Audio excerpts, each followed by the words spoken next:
भारत की सांस्कृतिक श्रेष्ठता को दर्शाने वाले इस वीडियो को बताने के पहले मैं एक छोटी सी क्लिप दिखाना चाहता हूँ।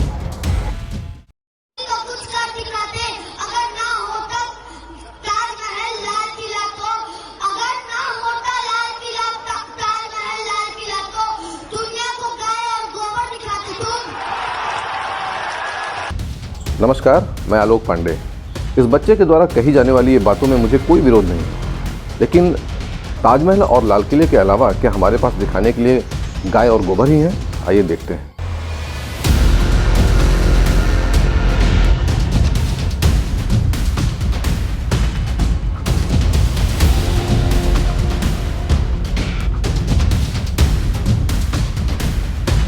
वृद्धेश्वर मंदिर तमिलनाडु राज्य के तंजौर जिले में स्थित है और वास्तव में तंजौर जिले में मंदिरों के 3 मंदिरों का एक समूह है, जिसमें वृद्धेश्वर मंदिर, गंगैकोंड चोलपुरम मंदिर और एरातेश्वर मंदिर। ये तीनों मंदिर चोल राजाओं द्वारा बनवाए गए थे और ये जो मंदिर जिसकी वृद्धेश्वर मंदिर की मैं बात करने जा रहा हूँ, इस मंदिर को लगभग 1002 या 1003 ईस्वी के आसपास प्रारंभ करके 1010 ईस्वी के पास कंप्लीट किया गया।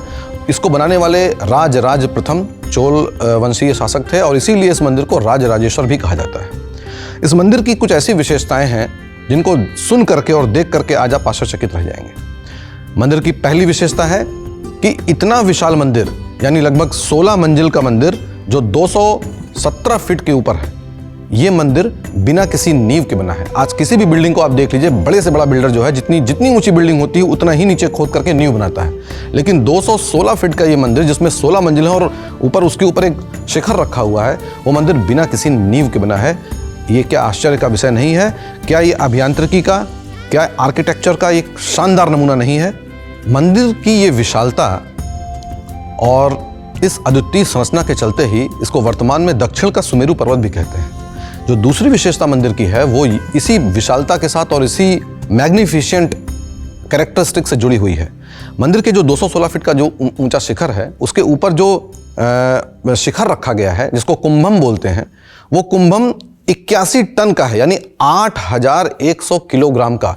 ये इतनी ऊंचाई पर किस तरीके से लेके जाया गया होगा, आज भी जो हम 22-25 मंजिल की इमारतें देखते हैं उसमें क्रेन्स कितनी कठिनाई के साथ चीज़ों को लेके जाती हैं और कितने वर्ष लग जाते हैं एक बिल्डिंग को बनने में, इसको हम देखते हैं।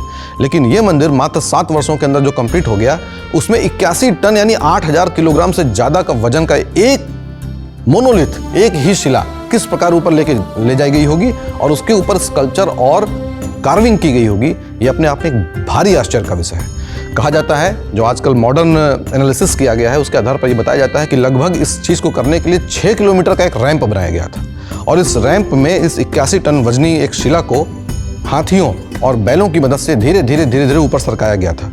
अगर हम ये मान भी लें तो इसके पश्चात ऊपर जाने के बाद ये 81 टन का वजन किस प्रकार से मंदिर के ऊपर रखा गया होगा, और ऐसा मंदिर जिसमें नीचे नींव ही नहीं है, ये एक घोर आश्चर्य का विषय है जिसको हमारे प्राचीन ऋषियों, मुनियों, आर्किटेक्ट, इन सभी लोगों ने करके दिखाया है। मंदिर की जो तीसरी विशेषता है वो विशेषता है इसमें ग्रेनाइट पत्थरों का उपयोग। ग्रेनाइट पत्थर, मैं तंजौर स्वयं गया हूँ और मैंने आसपास के एरियाज़ को कायदे से देखा है, लोकल लोगों से बातचीत की है। ग्रेनाइट पत्थर लगभग 70 किलोमीटर दूर पाए जाते हैं, 70 किलोमीटर दूर, और एक एनालिसिस के हिसाब से इस मंदिर में लगभग 1.3 लाख किलोग्राम ग्रेनाइट पत्थरों का इस्तेमाल किया गया है। ये पत्थर किस तरीके से वहाँ से लाए गए होंगे, किस तरीके से क्वारिंग की गई होगी और किस तरीके से ट्रांसपोर्ट किया गया होगा, ये भी अपने आप में एक अद्भुत नमूना है यांत्रिकी का और विज्ञान का।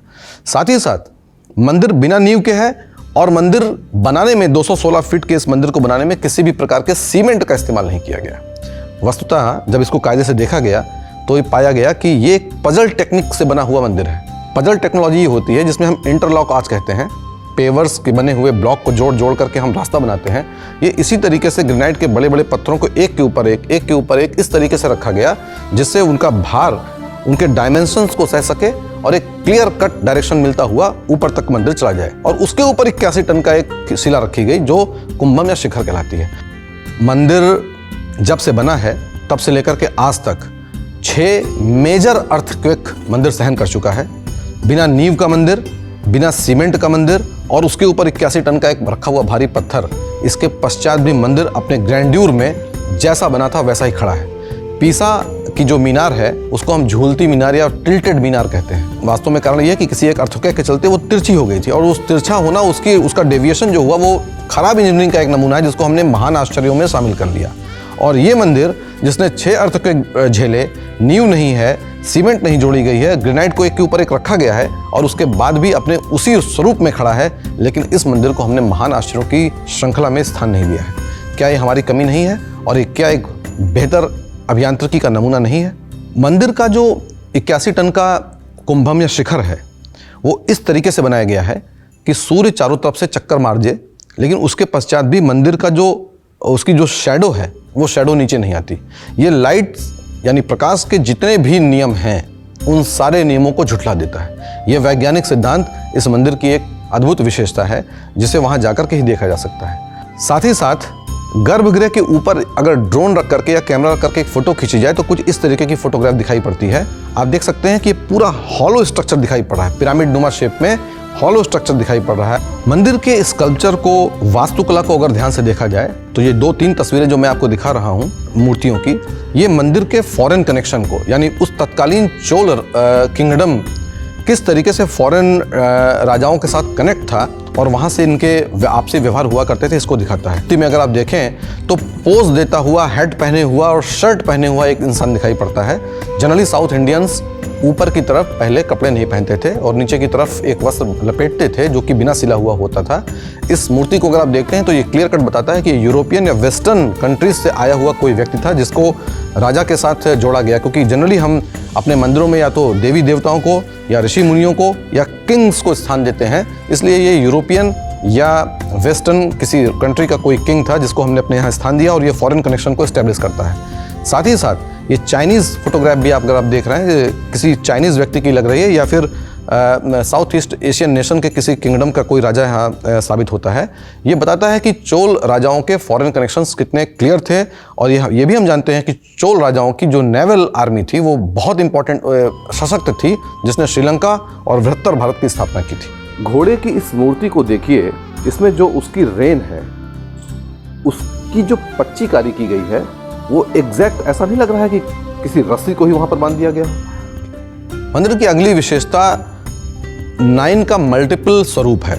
9 के गुणाकार में सारी चीज़ें वहाँ पर रखी गई हैं, यानी वहाँ पर जो नंदी बने हैं वो 108 हैं, जो शिवलिंग हैं वो 108 हैं, जो द्वारपाल हैं वो 108 हैं, जो ऊपर भारी पत्थर रखा गया है उसका वजन भी 9 × 9 यानी 81 टन्स है, यानी 9 के मल्टीपल को भी वहाँ पर एक विशेष रूप से परिलक्षित किया गया है। मंदिर की एक अद्भुत विशेषता यहाँ का स्कल्पचर यानी मूर्तिकला और यहाँ की पेंटिंग्स। जनरली लगभग 16वीं 17वीं शताब्दी में मराठों ने इस एरिया को अपने अधिकार में ले लिया था, और उन्होंने और पहले के राजाओं ने यहाँ पर चित्रकला का एक बहुत ही शानदार नमूना प्रस्तुत किया है। जो ऊपर की तरफ की लाइन है जो आप चित्रों में देख रहे हैं, इनमें जो रंग इस्तेमाल किए गए हैं वो सबसे इम्पॉर्टेंट हैं। ये रंग आज की तरीके से केमिकल के रंग नहीं थे, ये वेजिटेबल और फ्लावर्स, फ्रूट से निकाले गए रंग थे, जो आज 1000 वर्षों के पश्चात भी उसी तरीके से चमकदार हैं। और ये पेंटिंग कितनी बेहतरीन और देखने में सुंदर लग रही है, इसका अंदाजा आपको उन चित्रों को देख कर लग रहा होगा। मूर्तिकला अपने आप में अद्भुत है।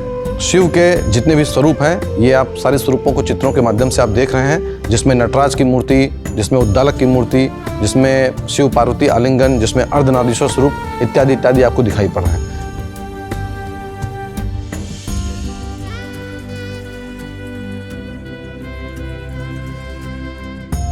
साथ ही साथ भैरव, दुर्गा, गणेश और अन्य जितने भी हमारे भगवान हैं, डीटी हैं, उन सभी के सुंदर चित्र यहाँ पर दिए गए हैं। मंदिर की एक अन्य विशेषता यहाँ का ड्रेनेज सिस्टम है।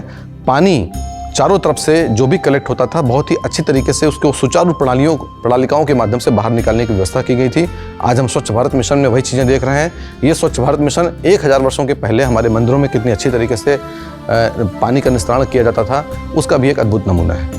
ये मंदिर लिविंग टेम्पल कहलाता है, यानी अन्य मंदिरों की भांति इस मंदिर का, हालांकि इस मंदिर को तोड़ने का कार्य कई बार किया गया वहाँ के मुस्लिम शासकों के द्वारा, लेकिन इस मंदिर की पूजा कभी भंग नहीं हुई, इसलिए आज भी ये जीवित मंदिर कहलाता है। इसमें आज भी पूजा होती है, कई विभिन्न उत्सव मनाए जाते हैं। और इन सारी विशेषताओं के पश्चात मैं केवल एक मैसेज देना चाहूँगा कि हमारे पास कितने विश्व के महान आश्चर्य हैं और उन महान आश्चर्यों के साथ आप इस मंदिर की तुलना कर लीजिए। वहाँ जाइए, देखिए, अपने बच्चों को लेके जाइए, मित्रों को लेके जाइए। आपको लगेगा कि वास्तव में भारत की जो धरा है वो ऋषियों, मुनियों, वैज्ञानिकों की धरा है। धन्यवाद।